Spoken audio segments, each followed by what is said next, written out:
Ayan po mga kabida, isang magandang oras po sa lahat. Welcome po sa aking channel. Ito po, magbigay lang po tayo ng reaction po, mga kabida.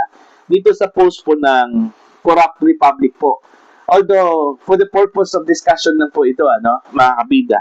Kasi po, sa kanilang post mga kabida, tila nagbapadya kasi, yung posibilidad po mga kabida, na ito hong si Navotas Congressman Toby Chanco po, ay posibleng maging campaign manager daw, ni VP Sara mga kabida pagdating ho ng 2028 presidential elections, alam naman po natin na kilalang malapit po na kamag-anak po, ni Pangulong Ferdinand Bongbong Marcos ito kung si Toby Chanco at kilalang kalyado po ng Pangulo, mga kabida. Pero sa pagiging kalyado po, hindi po natin may iwasan po, na makita ito kung si Chanco na naging critical din po dito ho sa House of Representatives, lalong-lalo na po sa leadership po ng House of Representatives po, mga kabida. Kaya nga marami hong nagsasabi na although ito pong si Toby Chanco ay malapit na kamag-anak o di kaya kalyado po ng Pangulo po ng Pilipinas, pero patas daw ito. Okay? Marunong na itong kumilatis po kung ano po ang mali, ano po yung tama, lalong-lalo na po pag ang sangkot po dito ay ang administrasyong Marcos po, mga kabida. Hindi po katulad ng ibang mga politiko na mga bulag, okay, mga blind followers, mga kabida. Okay, eto babasahin ko lang po. Ito hong post po ng Corrupt Republic po, at magre-react po tayo dito. Kasi dito sa comment section po nila mga kabida, marami hong hindi po naniniwala, mga kabida, na magiging campaign manager ito kung si Toby Chanco po ni Vice President Sara Duterte, pagdating po ng 2028 presidential elections, Eto po, umuusbong ang bagong espekulasyon sa politika matapos ang mga nakaraang tensyon sa House of Representatives. May mga chismis na posibleng mag-shift role si Navotas Representative Toby Chanco at maging campaign manager na lamang ni Vice President Sara Duterte para sa kanyang susunod na presidential bid. Ayon sa ilang political observers, ang hakbang na ito ay maaaring tugon sa tila mahigpit na laban sa pagiging vice presidente ni Sara Duterte na nagpapahirap sa mga potensyal na politikal na kakampi na magkaroon ng direktang influence sa halalan. Sa pamamagitan ng pagiging campaign manager, maaari pa ring makisa si Chanco sa kampanya ni Duterte nang hindi direktang nahaharap sa kontrobersiya o kritisismo sa Kongreso, habang pinapalakas ang kanyang koneksyon sa VP at mga lokal na network ng suporta. Ayon. So, sa tingin ho ninyo, may posibilidad kaya na kukunin po ni VP Sara ito kung si Toby Chanco bilang kanyang campaign manager, mga kabida? Okay? Binasa ko po yung comment section nitong post, mga kabida.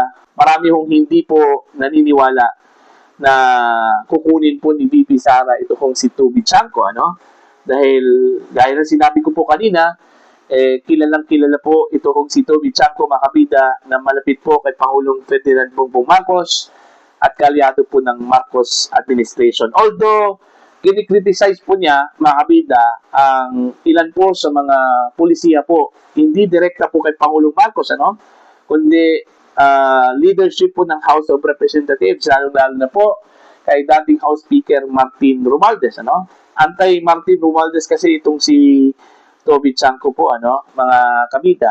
At in fact, meron nang umugong dati, mga kabida, na itong si Chanco ay lalaban bilang House Speaker, dyan po sa House of Representatives against Martin Romualdez, pero hindi po natuloy yun, mga kabida. Okay? Now, as to the credibility of Congressman Toby Chanco, pwede ho natin siyang sukatin po mga kabida sa kanya hong mga ipinakita po. Okay? Gaya ng sinabi ko po, kahit na po kaalyado po siya ng Pangulo, kahit na malapit po siya na kamag-anak po ng Pangulo, makikita natin sa kanya yung pagiging critical po niya sa ilang mga pulisiya po ng gobyerno, mga kabida. So, sa madaling salita po, patas daw itong si Toby Chanco, marunong daw itong kumilatis po kung ano po ang tama at saka ano po ang mali, mga kabida. Okay? Pero sa mga nakakakilala po kay Vice President Sara Duterte, kumukuha po ito ng mga tao po niya, mga kabida, lalong-lalo na po, maging parte po ng kanyang kampanya, dapat yung mga matagal na pong kilala ni VP Sara po, kumbaga, meron po siyang trust and confidence po. Hindi po ito basta-basta kumukuha po ng tao na inire-recommenda lang po sa kanya. Nakakabida, Yung talagang siya mismo ang may first hand na impormasyon at saka pagkakakilala po sa isang tao, Ito kong si Vice President Sara Duterte. Although pwede naman po na suportahan po ni Toby Chanco ito kung si VP Sara, pero as to magiging core, part ng core group niya, malabo po para sa akin, mga kabida. Kasi gaya ng sinabi ko po, yung pagkuha po ng mga tauhan po ni Vice Presidente, it involves trust and confidence. Okay? It involves trust and confidence po yan, Hindi po basta-basta na lang po ipasok dyan mga kabida ng sino-sino mga Poncio Pilato po na pwede kong mag-recommenda po kay VP Sara mga kabida po. Okay? Ito magandang magandang posibilidad. Ito magandang scenario yan mga kabida, yung pagiging supporter po ni Toby Chanco kay VP Sara. Pero yan, magandang scenario po yan, mga kabida. May posibilidad po na mag-shift role, Ito kung si Toby Chanco mula sa administrasyon ng Marcos papuntang Duterte camp, mga kabida. Pero as to the role na campaign manager, malabo po.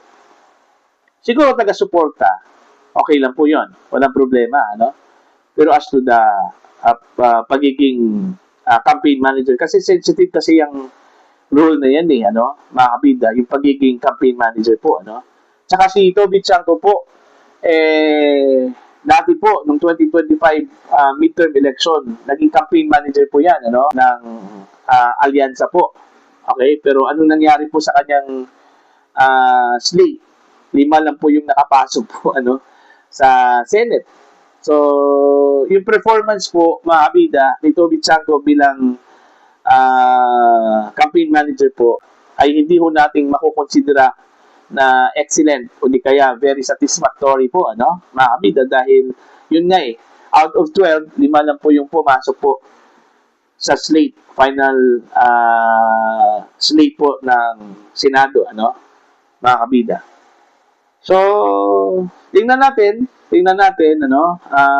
marami pa pong mga mangyayari po, kasi mapahaba pa po yung pagdadaanan po mga kabida ni Vice President Sara Duterte, kasi 2028 pa yung election 2026 pa tayo ngayon, So, marami pa pong mangyayari po mga kabida, sa hinaharap. Alright? So, para po sa inyo, ano po ang inyong opinion at pananaw po dito ho sa posibilidad na mag-jump o mag-shift role ito hong si Toby Chanco, mga kabida, mula sa administrasyong Marcos papuntang Duterte camp, mga kabida, at meron kayang posibilidad na kukunin ito bilang campaign manager po, ni Vice President Sara Duterte pagdating ho ng 2028 presidential elections. Please comment down. Sa mga hindi pa po subscriber po sa aking channel, please subscribe. Just click the subscribe button, click the notification bell, click all para updated po kayo mga kabida sa aking mga uploads. Maraming salamat po sa inyo lahat.